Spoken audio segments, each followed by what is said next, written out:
نحمده ونصلي ونسلم على رسوله الكريم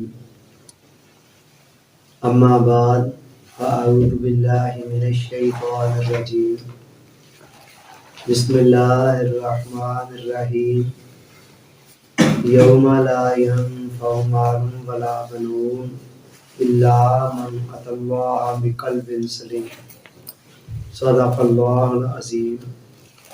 واجب الاحترام حاضرین و سامعین، اللہ رب العزت کا شکر ہے جس کی توفیق اور عنایت سے آج ہم سب لوگ ایک مہینے کے وقفے کے بعد پھر سے اس ماہانہ شب بیداری کی نشست کے اندر حاضر ہیں۔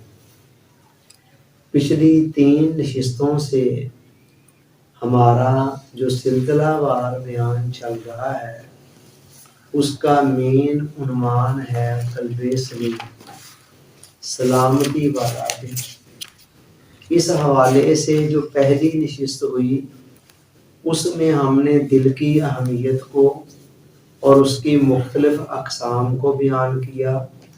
پھر اس کے بعد سیکنڈ نشست کے اندر قلب سلیم کے متعلق بتایا کہ وہ کیا ہے اور اس کی اہمیت کیا ہے اور اس کی علامات کیا ہے۔ پھر اس سے اگلی تیسری نشست کے اندر ہم نے ان چیزوں کا بیان شروع کیا جو قلب سلیم کے حصول کے اندر معاون ہے، مددگار بنتی ہے۔ میں نے بتایا تھا کہ اس حوالے سے 4 چیزیں موسٹ امپورٹنٹ ہیں جو قلب سلیم کو حاصل کرنے میں، ایک بیمار دل کو صحت یاب دل کے اندر تبدیل کرنے میں اور مردہ دل کو زندہ دل بنانے کے اندر اہم کردار ادا کرتی ہے۔ اور 4 ہی میں نے بتایا تھا پرہیز ہیں۔ تو ہم نے یہ کہا تھا کہ ان کو ایک ترتیب کے ساتھ ہم بیان کریں گے۔ تو جو 4 چیزیں قلب سلیم کے حصول میں معاون کا کردار ادا کرتی ہیں، اس کے لیے ایک دعا اور غذا کا کام کرتی ہیں، ان 4 میں سے پہلی چیز ہے جو ہم نے پچھلی نشست کے اندر ڈسکس کی تھی، اور اس کا نام ہے صحبت صحیح، اچھی صحبت، نیک صحبت۔ اس حوالے سے ڈیٹیلڈ گفتگو ہم کر چکے ہیں۔ اس سلسلے کی آج ہم اگلی چیز کو بیان کر رہے ہیں، اس کے سیکنڈ نقطے کو بیان کر رہے ہیں، اور دوسری چیز جو دل کو بیدار کرنے میں اور اسے صحت یاب بنانے میں اہم کردار ادا کرتی ہے، اس کا نام ہے ذکر۔ ذکر عربی زبان کا لفظ ہے اور عربی میں ذکر یاد کو کہتے ہیں، اور یاد کا جو ایکچول تعلق ہے وہ دل کے ساتھ ہوتا ہے۔ یاد کا تعلق انسان کے دل کے ساتھ ہوتا ہے، لیکن چونکہ دل کے اندر جو کچھ ہوتا ہے اس کا اظہار زبان کے ذریعے سے ہی ہونا ہوتا ہے، اس لیے زبان کے ذکر کے اوپر بھی اس لفظ کا اطلاق کیا جاتا ہے۔ تو ذکر جو ہے اس کا اصلاً تعلق جو ہے انسان کے قلب کے ساتھ ہے، اور اس کے ظاہر کرنے کا، اظہار کا ذریعہ جو ہے وہ زبان ہے۔ تو زبان کے ذریعے سے ہم مختلف قسم کے اذکار کرتے ہیں۔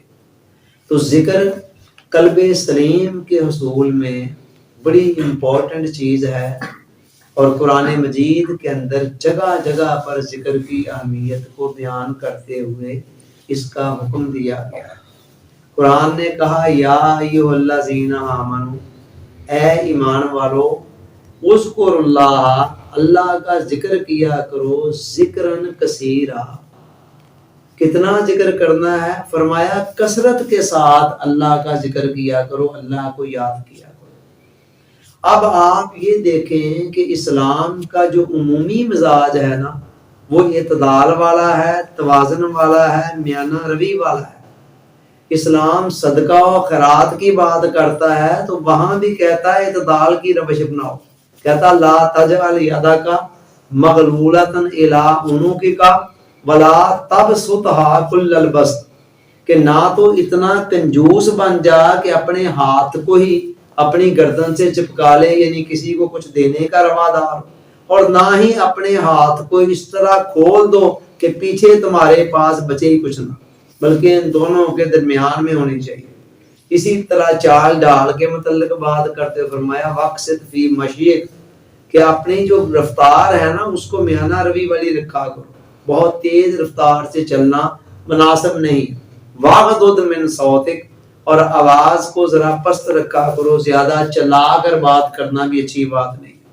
تو آپ اگر غور کریں تو اسلام کا جو مزاج ہے نا وہ ہر معاملے کے اندر توازن والا ہے، اعتدال والا ہے، میانہ روی والا ہے۔ لیکن جب ذکر کی بات آتی ہے تو وہاں قرآن توازن کے اس اصول کو ایک طرف رکھتے ہوئے کہتا ہے کہ اذکر اللہ یا ایھا الذین آمنوا اذکروا اللہ ذکرا کثیرا، کہ اللہ کو یاد کرنا ہے اور کثرت کے ساتھ۔ اب سوال یہ ہے کثرت سے کیا مراد؟ تو علماء کا یہ کہنا ہے کہ کثرت کا اطلاق ہمیشہ نصف سے زیادہ پر ہوتا ہے۔ تو ایک چیز ہے اسے آپ دو حصوں میں ڈیوائڈ کر رہے ہوں تو ایک طرف کو تھوڑی سی زیادہ ہو تو آپ کہتے ہیں کہ ادھر زیادہ ہے۔ یہ جو لفظ آپ زیادہ بولتے ہیں اسی کے لیے عربی زبان کے اندر کثرت کا لفظ آتا ہے۔ تو کثرت کا اطلاق نصف سے زیادہ پر ہوتا ہے، یعنی دن رات کے اندر اگر 24 گھنٹے ہیں تو اس فارمولے کی روح سے کثرت کا مفہوم ہوگا کہ 12 گھنٹے سے زیادہ تمہارا ذکر ہونا چاہیے، یعنی کثرت کے ساتھ 12 سے زیادہ۔ اور زیادہ کتنا؟ قرآن کہتا الذین یذکرون اللہ قیاما وقعودا وعلی جنوبہم، فرمایا جو اللہ کے عقل مند بندے ہیں نا ان کا حال یہ ہوتا ہے کہ وہ کھڑے ہیں تو تب اللہ کو یاد کر رہے ہیں، بیٹھے ہیں تو تب اللہ کو یاد کر رہے ہیں، اور لیٹے ہیں تو تب اللہ کو یاد کر رہے ہیں۔ اب تین ہی حالتیں انسانی زندگی میں ہوتی ہیں، یا تو وہ کھڑا ہوتا ہے، یا بیٹھا ہوتا ہے، یا پھر لیٹا ہوتا ہے۔ تو اللہ کا یہ فرمانا کہ وہ کھڑے بیٹھے لیٹے ہر حال میں اللہ کو یاد کرتے، اس کا مطلب یہ ہوتا ہے کہ جو اللہ کے بندے ہیں وہ ہر وقت ہی اللہ کو یاد کرتے رہتے ہیں۔ اور اسی مفہوم کی ایک اور آیت ہے کہ وَاذْكُرْ رَبَّكَ اِذَا نَسِيتَ، کہ بندے جب بھی تیرے آئینہ قلب کے اوپر غفلت کی کوئی چادر کوئی طے آنے لگے تو فوراً اللہ کو یاد کیا کر۔ تو اللہ کو جو یاد کرنا یہ مقصود ہے۔ صوفیاء نے تو کہا کہ جو دم غافل سو دم کافر، کہ جس لمحے ہم اللہ کی یاد سے غافل ہوتے ہیں اس لمحے ہم اپنے آپ کو مسلمان ہی تصور نہیں کرتے۔ اب سوال یہ ہے اتنا کثرت سے ذکر کیوں ضروری ہے؟ تو اس کا جواب یہ ہے کہ جس طرح جسم کے لیے جسمانی غذائیں ہیں اس کو زندہ رکھنے کے لیے مختلف قسم کے لوازمات ہیں جن سے یہ زندہ رہتا ہے، صحت مند رہتا ہے، اسی طرح جو دل ہے نا اس کی غذا خدا کی یاد ہے، خدا کا ذکر ہے۔ تو اگر ان دل کو خدا کی یاد پوری نہ ملے، یا پھر یوں سمجھ لیں جس طرح جسم کے لیے سانس لینا بہت ضروری ہے، سانس لیے بغیر آپ 5 منٹ بھی زندہ نہیں رہ سکتے، اسی طرح دل کی زندگی کے لیے دل کا ذاکر ہونا، دل میں ہر وقت اللہ کا ذکر ہونا ضروری ہے۔ حضور علیہ السلام نے فرمایا مثل الذی یذکر ربہ والذی لا یذکرہ کمثل الحی والمیت، فرمایا اس بندے کی مثال کہ جو اللہ کو یاد کرتا ہے اور اس کی مثال جو اللہ کو یاد نہیں کرتا ہے، دونوں میں اتنا ڈفرنس ہے جتنا زندہ اور مردہ شخص کے اندر ہوتا ہے۔ تو دل کی زندگی کے لیے، دل کی صحت کے لیے اس کا ذاکر ہونا، اس میں خدا کی یاد کا ہونا بہت ضروری ہے۔ قرآن نے کہا الا بذکر اللہ تطمئن القلوب، لوگوں یاد رکھو تم اطمینان قلب کو پانے کے لیے پتہ نہیں کتنے لوازمات جمع کرتے ہو۔ تمہارا خیال ہوتا ہے اچھا مکان ہوگا، اچھی رہائش ہوگی، اچھی گاڑی ہوگی، اچھا بینک بیلنس ہوگا، اچھا سٹیٹس عہدہ ہوگا تو شاید دل مطمئن ہو جائے گا، دل کو سکون مل جائے گا، مگر ان میں سے کسی چیز میں بھی دل کا سکون نہیں ہے۔ دل کا سکون اگر ہے تو فرمایا وہ فقط اللہ کی یاد ہے۔ اب یہاں ایک بڑا جینین سوال پیدا ہوتا ہے، بہت سارے لوگوں کے ذہنوں میں یہ بات آتی ہے کہ کہ قرآن کہہ رہا ہے کہ اللہ کی یاد کے اندر دل کا سکون ہے. تو بڑے لوگ مجھے کہتے ہیں کہ ہم بہت ذکر بھی کرتے ہیں مگر پتہ نہیں پھر بھی دل کو سکون کیوں نہیں ملتا ہے. تو میں ان کو جواب دیا کرتا ہوں کہ ذرا اپنے ذکر کا جائزہ لیں کہ وہ ذکر آپ دل سے کر رہے ہیں یا خالی زبان سے کر رہے ہیں. ایک مثال بڑی زبردست ہے اور بندہ وہ سمجھ لینا، سمجھ میں بات آ جائے. میں نے شروع میں کہا کہ یاد کا اور ذکر کا اصل تعلق انسان کے دل کے ساتھ. ٹھیک ہے، جب آپ یوں سمجھ لیں جیسے ایک پھل ہوتا ہے، اس کا ایک مغز ہوتا ہے، گودا ہوتا ہے اور اوپر ایک چھلکا ہوتا ہے. تو چھلکے کی اہمیت اپنی جگہ پہ ہے، اس کا انکار نہیں کیا جا سکتا، مگر چھلکے کو ہی تو اصل پھل نہیں سمجھا جا سکتا. اصل تو چیز اندر ہے. یہی معاملہ یوں سمجھ لیں جس ذکر کے اندر خالی زبان ہل رہی ہے اور دل کو پتہ ہی نہیں ہے کہ ذکر ہو رہا ہے، تو اس کو ذکر کا آپ چھلکا سمجھ سکتے ہیں. وہ اصل گودا نہیں ہے، وہ اصل جوہر نہیں ہے ذکر کا.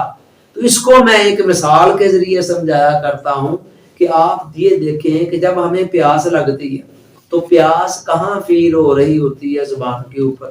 ٹھیک ہے، اب آپ پانی کا 1 یا 2 گلاس پیتے ہیں، وہ زبان سے ٹچ کر کے مس ہو کر اندر چلے جاتے ہیں اور زبان کی پیاس ختم ہو جاتی ہے. اب آپ ایسے کریں کہ اسی پانی کو زبان کے اوپر رکھ کر اندر لے جانے کی بجائے باہر پھینک دے جائیں. ٹھیک ہے، آپ 10 گلاس لے لیں، ہر گلاس میں سے ایک گھونٹ بھر کر زبان کے اوپر اچھی طرح سے پھیریں، اس کے بعد اسے باہر پھینک دیں. 10 گلاس کے بعد بھی کیا زبان سیٹیسفائی ہو جائے گی کہ اب مجھے پانی کی طلب نہیں ہے؟ نو. وجہ کیا ہے؟ پیاس اصل میں انٹرنل سسٹم کے اندر لگی تھی. زبان تو فقط جلد کا سب سے زیادہ سینسیٹیو حصہ ہے.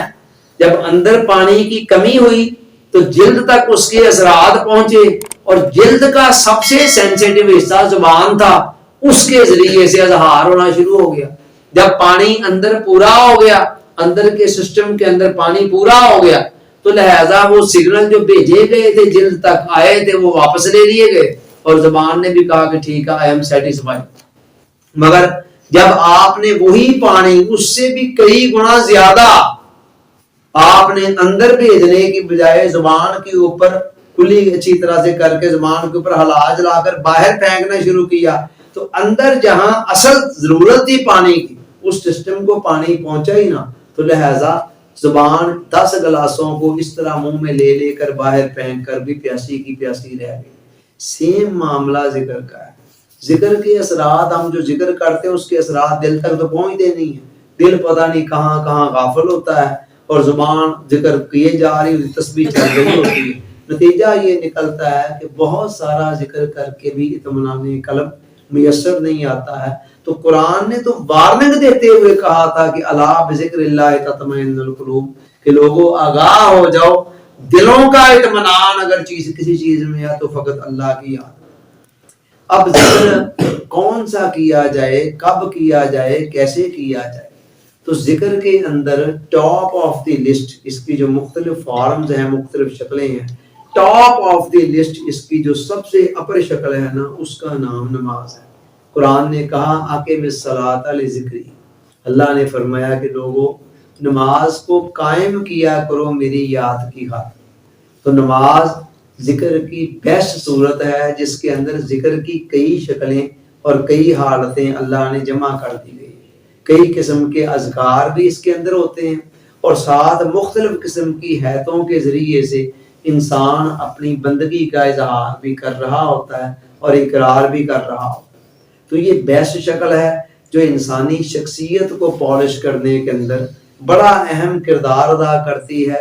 اور قرآن مجید نے ہی کہا کہ ان الصلاۃ تنہا عن الفحشاء والمنکر، کہ لوگوں یہ جو نماز ہے نا، یہ اگر صحیح معنوں میں قائم ہو جائے تو یہ انسان کو برائیوں اور بے حیائیوں سے ہٹا دیتی ہے، اس کے حوالے سے انسان میں نفرت پیدا کر دیتی ہے.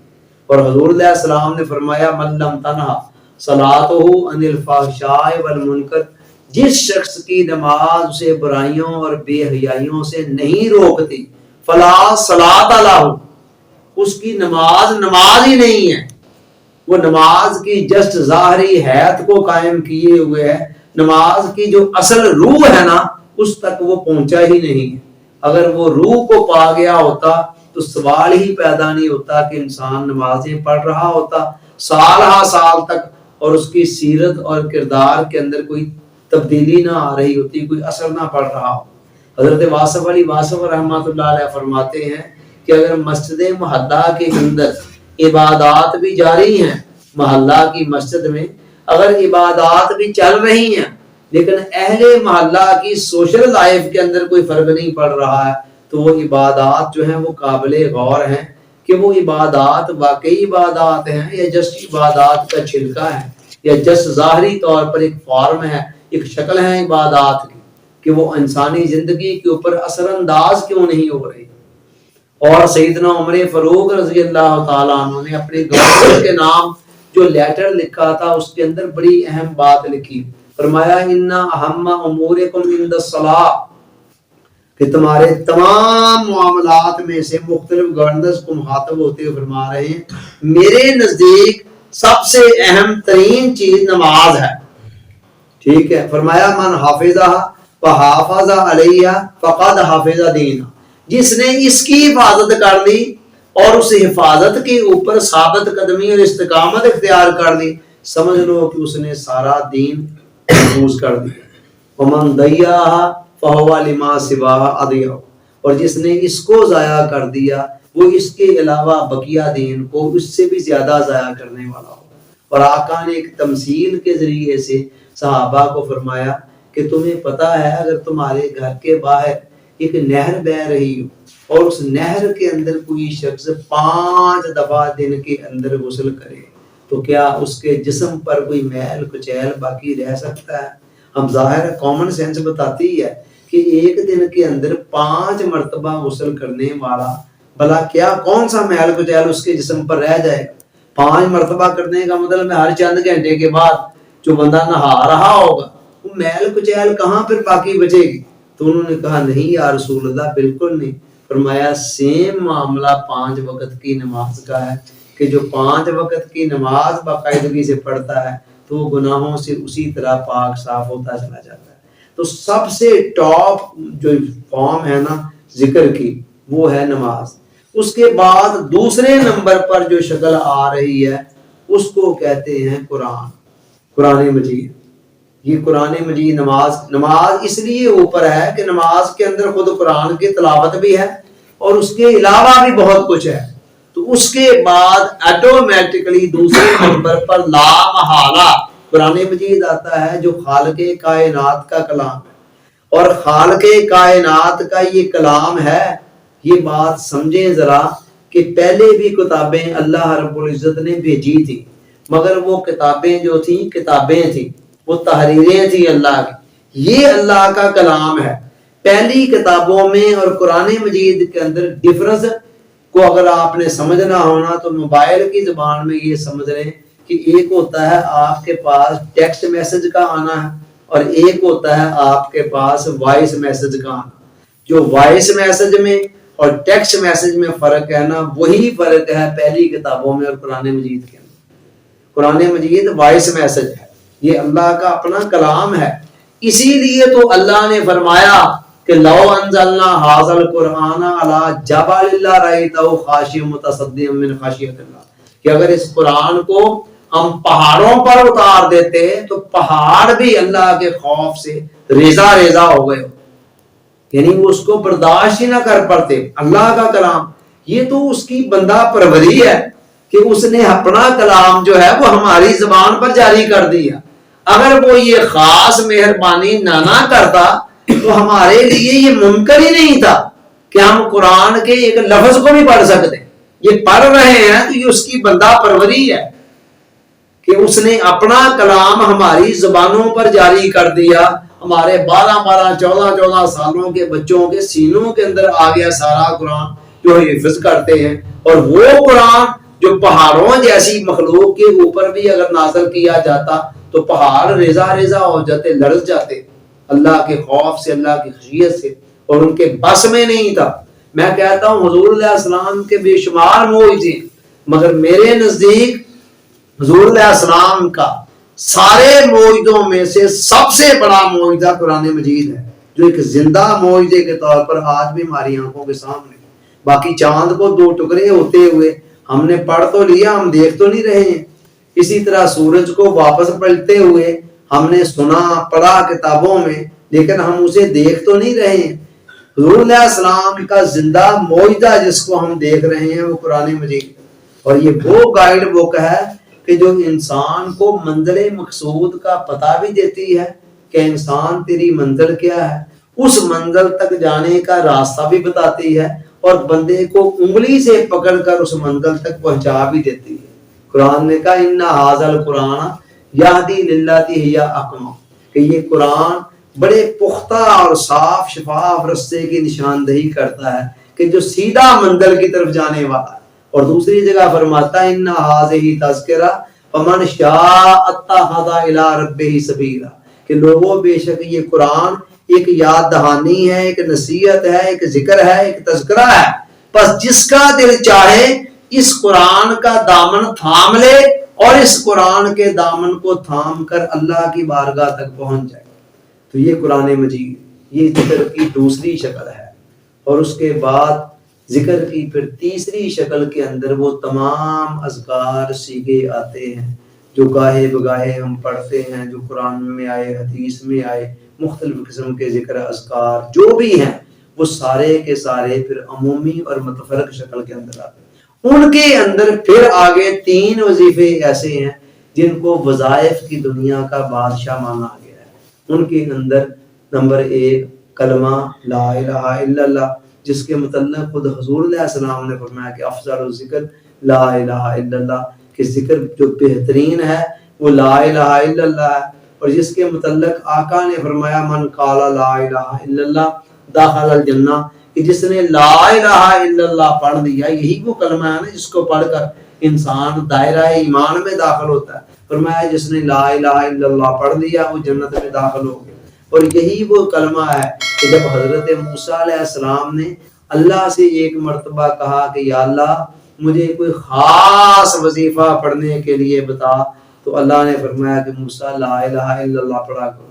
موسیٰ علیہ السلام نے کہا کہ یا اللہ یہ تو کلمہ سارا زمانہ پڑھتا ہے، اس میں خاص والی کون سی بات ہے، میں نے تو کو خاص مانگا تھا۔ تو اللہ نے فرمایا موسیٰ تم اس کلمے کو کیا سمجھتے ہو، میری عزت اور جلال کی قسم، اگر ترازو کے ایک پلڑے میں یہ کلمہ ڈال دیا جائے اور دوسرے پلڑے میں ساری کائنات ڈال دی جائے تو یہ پلڑا بھاری ہوگا۔ تو یہ ذکر وہ جو متفرق اذکار ہیں مختلف قسم کے سیگے، ان میں سے بتا رہا ہوں کہ جو 3 اذکار ٹاپ آف دی لسٹ مانے گئے ہیں جو وظائف کی دنیا کے بادشاہ، ان میں سے ایک ہے لا الہ الا اللہ کلمہ کا ذکر کرنا، اور اس کے بعد دوسرا ہے درود پاک۔ درود پاک وہ وظیفہ ہے جس کے اندر خالق کائنات اپنے فرشتوں سمیت شامل ہو جاتا ہے۔ باقی کوئی عمل ایسا نہیں ہے جو مخلوق کر رہی ہو تو خالق بھی وہی کام کر رہا ہو۔ یہ وہ واحد عمل ہے کہ جس کا مخلوق کو حکم دینے سے پہلے اس نے بتایا ہمیں کہ ان اللہ و ملائکتہ یصلون علی النبی، اے لوگوں میں بھی اور میرے فرشتے بھی اپنے اپنے حال کے مطابق اس نبی پر درود بھیجتے رہتے ہیں، اور پھر حکم دیا کہ یا ایھا الذین آمنوا صلوا علیہ وسلموا تسلیما، اے ایمان والو تم بھی کثرت کے ساتھ اس حبیب پر درود بھی بھیجا کرو اور ساتھ سلام بھی بھیجا کرو۔ اور یہ وہ عمل ہے کہ جس کے متعلق آقا نے فرمایا کہ قیامت والے دن میرے سب سے زیادہ قریب وہ ہوگا جو مجھ پر کثرت سے درود پڑھتا ہوگا۔ اور یہ وہ عمل ہے جس کے متعلق آقا نے فرمایا کہ جو مجھ پر درود پڑھنا بھول گیا وہ گویا جنت کا راستہ بھول گیا۔ اور یہ وہ عمل ہے کہ جس کے متعلق حضرت ابی ابن کعب رضی اللہ تعالیٰ عنہ جب حضور علیہ السلام سے پوچھا کہ یا رسول اللہ میں نے جو نفلی ذکر اذکار کرنے ہوتے ہیں ان کا کتنا کہ حصہ آپ کے لیے مخصوص کروں آپ پر درود پڑھنے کے لیے، تو آپ نے فرمایا تمہاری مرضی جتنا چاہو۔ انہوں نے کہا چوتھا ایسا ٹھیک ہے۔ آپ نے فرمایا ٹھیک ہے جتنا تمہاری مرضی، لیکن اس سے بڑھا لو گے تو بہتر ہوگا تمہارے لیے۔ انہوں نے کہا اچھا، تو تو پھر میں آدھا کر دیتا ہوں. تو آپ نے فرمایا ٹھیک ہے لیکن اگر اس سے بھی بڑا حال ہوگا تو تمہارے لیے بہتر ہوگا. تو انہوں نے کہا ٹھیک ہے پھر میں 2 حصے درود پڑھ لیا کروں گا, باقی ایک حصہ وقت کا میں دیگر اذکار میں لگا لیا کروں. تو آپ نے فرمایا ٹھیک ہے لیکن اگر اس سے بھی بڑا حال ہوگا تو تمہارے لیے اور بہتر ہوگا. تو انہوں نے کہا ٹھیک ہے پھر یا رسول اللہ بات ہی ختم, میں پھر جتنا بھی وقت میرے پاس بچے گا نا نفلی اذکار کے لیے وہ سارے کا سارا آپ پر درود پڑھنے میں ہی لگا دوں گا. تو آپ نے فرمایا کہ اگر تو ایسا کر لے تو تجھے 2 فائدے ہوں گے. اذن یکفی کا ہما کا, ایک تو تیرے تمام غم پریشانیوں کے مداوے کے لیے کافی ہو جائے گا, اور دوسرا تیرے گناہوں کی بخشش کا سامان بن جائے گا. تو یہ دوسرا وظیفہ ہے. اور تیسرا وظیفہ ہے استغفار کا. اللہ تعالیٰ نے فرمایا ان اللہ یحب التوابین, کہ اللہ تعالیٰ توبہ کرنے والوں کو, بار بار توبہ کرنے والوں سے پیار کرتا ہے. ان اللہ یحب واللہ یحب المتقین, اللہ نے یہ فرمایا کہ میں تقوی والوں سے پیار کرتا ہوں. تو باری تعالیٰ کیا صرف تقوی والوں سے پیار کرتا ہے؟ تو اللہ نے کہا کوئی نہیں, جو تقوی نانا اپنا سکے وہ کثرت سے توبہ کر کے گناہوں سے باز نہیں آیا جا رہا جس سے, تو فرمایا ان اللہ یحب التوابین, میں توبہ کرنے والوں سے بھی اسی طرح پیار کرتا ہوں جیسا تقوی والوں سے پیار کرتا ہوں.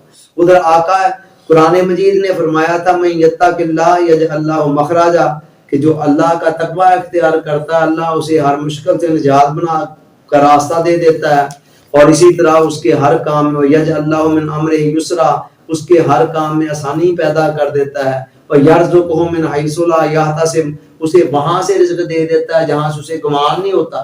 جو انعامات قرآن نے تقوی پر بیان کیے تھے وہ سارے کے سارے انعامات حضور علیہ السلام نے استغفار پر بھی بیان کر دی. فرمایا لازم الاستغفار, جو استغفار کو لازم پکڑ دیتا ہے یعنی کثرت سے کرتا ہے, جعل اللہ من کل ہم فرجا, اللہ تعالیٰ اس کے لیے ہر غم سے پریشانی سے نجات کا راستہ بنا دیتا ہے. ومن کل ضیق مخرجا, اور ہر تنگی سے, گھاٹی سے, دشواری سے, مشکل سے نکال لیتا ہے. اور وَيَرْزُقْهُ مِنْ حَيْثُ لَا يَحْتَسِبْ, اسے وہاں سے رزق دیتا ہے جہاں سے اسے گمان بھی نہیں. تو یہ تیسرا. اور ان تینوں کے علاوہ اور بھی بڑے ذکر ہیں, اور بطور خاص ایک اور چوتھی چیز بھی موسٹ امپورٹنٹ ہے, اور وہ کیا ہے؟ کثرت دعا. دعا ایسی چیز ہے کہ آقا نے فرمایا من فتحت لہ ابواب الدعا, جس کے لیے دعا کے دروازے کھل گئے یعنی اسے دعا کی توفیق مل گئی.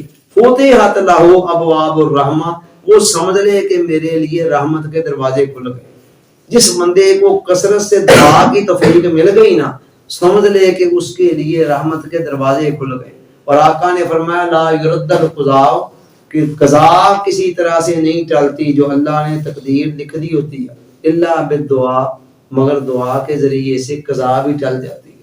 حضور علیہ السلام نے فرمایا ان الدعاء ينفع مما نزل و مما لم ينزل, فرمایا دعا نفع دیتی ہے اس بیماری آفت مصیبت میں بھی جو نازل ہو چکی ہے, اور اس میں بھی جو ابھی نازل نہیں ہوئی, اللہ کی بارگاہ میں مقدر کی گئی کہ بندے کو یہ بندے پر یہ مصیبت آنی ہے, یہ تکلیف آنی ہے, اس کے لیے بھی فائدہ دیتی. تو کئی دفعہ دعاؤں کے ذریعے سے کئی مصیبتیں آنی ہوتی ہیں, وہ آئے بغیر ہی رہ جاتی ہیں, ہمیں پتہ بھی نہیں چلتا.